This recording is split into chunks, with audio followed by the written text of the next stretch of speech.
going on, guys? It's your boy Mazdaspeed coming back at y'all again. Today I want to talk about things you should do and things you should check when you first get your Mazdaspeed. So let's go.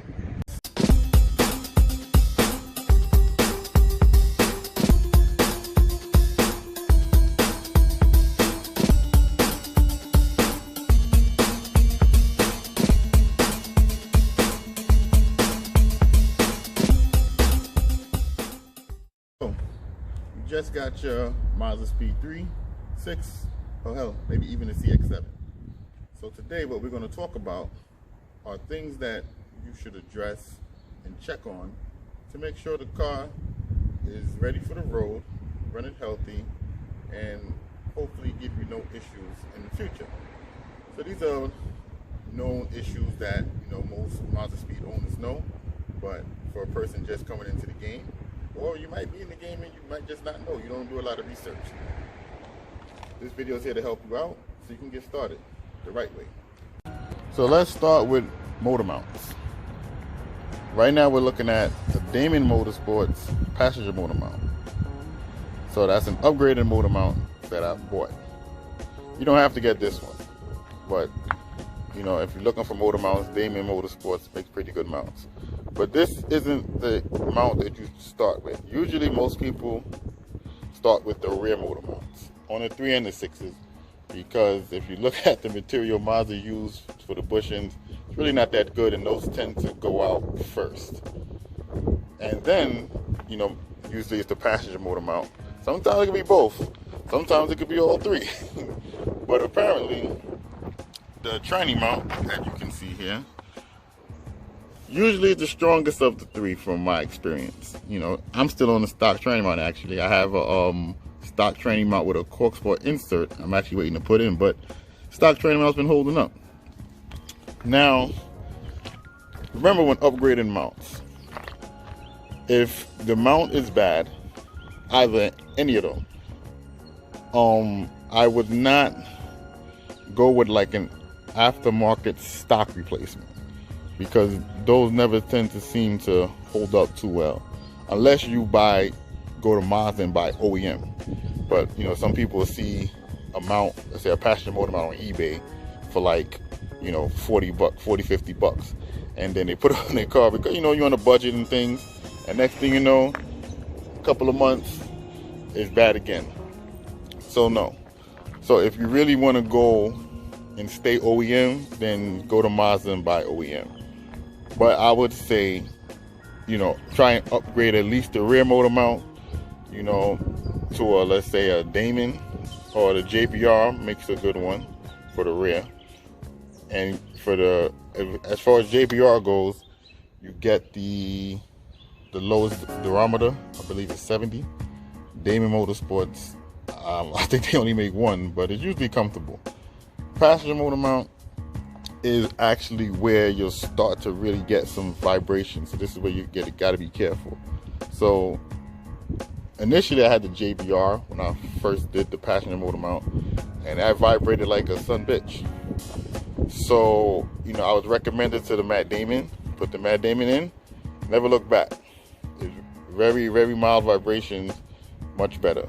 JBR was a good piece. It was strong, it was solid, but the vibration was just a little bit too much at times, man. And you're driving in the car, you're trying to have a conversation, you're talking to your wife, and she's like, I can't hear you. it's that JBR, man. So Damon is pretty good, but like I said, if you want the least vibes as possible, you can always go OEM.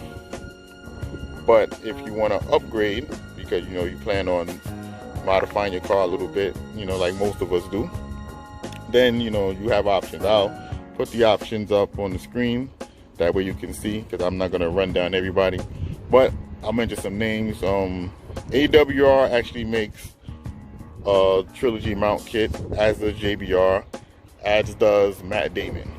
So Cork Sport makes, as I said before, they make the stock tranny mount with an insert, which is pretty good. Cork Sport makes a rear motor mount, and I'm not sure about a passenger motor mount. And as far as Mazdaspeed 3, all the same companies that I mentioned make motor mounts for the Speed 3 as well.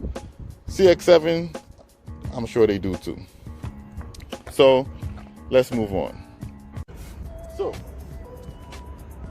the Speed 6 has two rear differential mounts. One that sits at the top, and then there's one that sits at the front. The most important one you should address is the one that sits at the top, and that's the one that takes most of the force from the shifting. And if you decide you want to launch like a boss, you definitely should upgrade the rear differential mounts. If you look at the rear differential mounts, they have two bushings that connected to the subframe, and those two bushings are very, very, very cheap. Just like the front rear motor mount. Very, very, very cheap. I don't know what Mazda was thinking, but it is what it is. Luckily, we have options to address this. So the front differential mount is a little bit better. Some people tend not to change it. They just usually address the one that sits at the top, because it's really just a metal piece that bolts on and kind of secures it in place.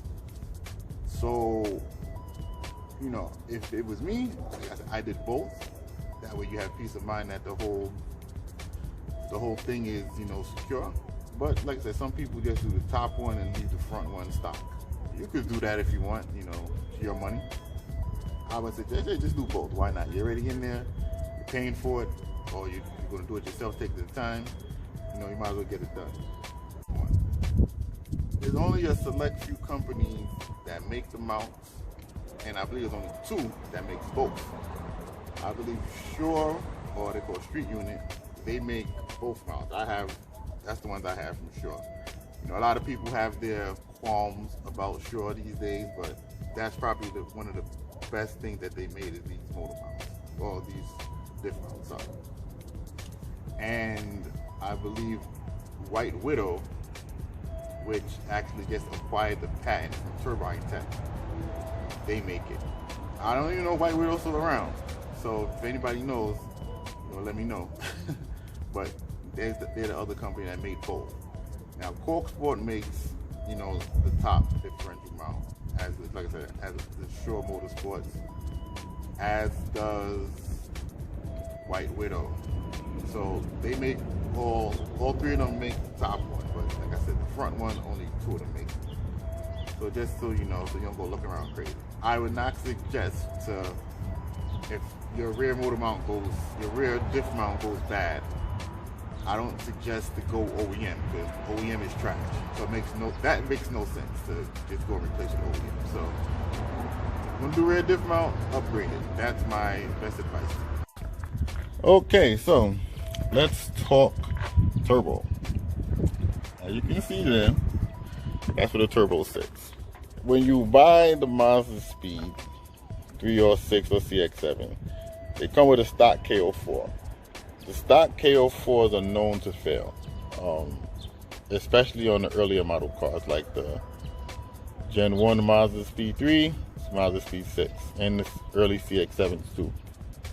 Mazda had warranties on them for about 70,000 miles or something like that, or I don't know, a few years of ownership, 7 years of ownership, somewhere around there. Can't remember the specifics, but they would put another KO4 in there, and it basically just did the same thing. So if I were somebody, I would upgrade the turbo. That depends on what you're looking to do. If you just bought the car, you like how the KO4 performs, I would say instead of buying a KO4, get a B&R S1. That's the closest thing to a KO4 you're going to get, and it's kind of just drop right in. But if you want an upgraded turbo, which most people, they get into turbo cars, they usually want to upgrade the turbo something a little better, then you have options. We'll go over that another time. But you definitely have options of different turbos you can get. But when you buy the car, or you're going to buy one, this is for people that haven't purchased the car, maybe looking to get it. When you go to buy the car, and you start the car, let the car run for a little bit, and let it get to operating temperature. Give the car a little gas, rev it up, and let it idle. to see if the car is going to start smoking up to know the turbo is bad. Give you a little negotiating power. You know, some people will try to mask it and, you know, so that you can buy it. You won't see it smoking. You know, it's bad practice, but people do it, trust me. So some people try to alleviate the issue running slightly thicker oil. They go from a 530 to a 540, and a 540 kind of helps with the smoking a little bit. And they also try to run a restrictor bolt. That helps sometimes, but that's just a band-aid on something you just need to address. Damn, look at this, man. Here's another thing that, you know, some people should address. You should take a look at the high pressure fuel pump internals.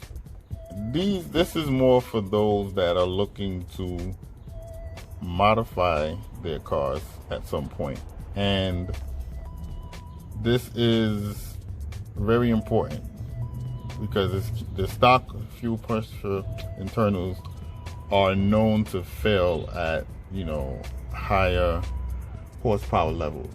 So, you know, people upgrade them. You know, you can get them from Cork Sport or Auto Tech, or you can get the whole, you know, upgraded fuel pump housing from CPE. I don't know if they still make it. I'm pretty sure they do, but you could get the whole fuel pump housing from CPE. They come with internals and everything, but it's just cheaper to do the internals. They're like $300 or so, and you open it up, swap them out, and you're good to go. Keep your fuel pressure happy.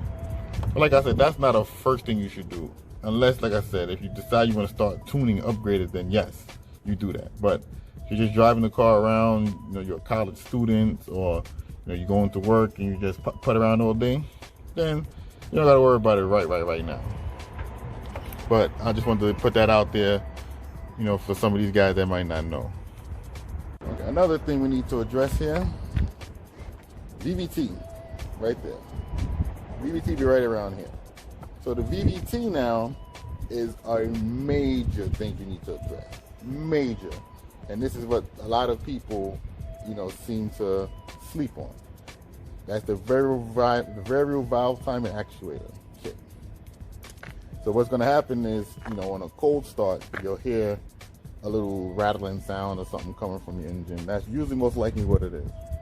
And if you don't address the VVT and you let it sit, you let it play around, you procrastinate, bye-bye to your motor, have some nicely bent valves, breakfast, and have a hefty job. You're going to have a hefty head job you're going to have to pay.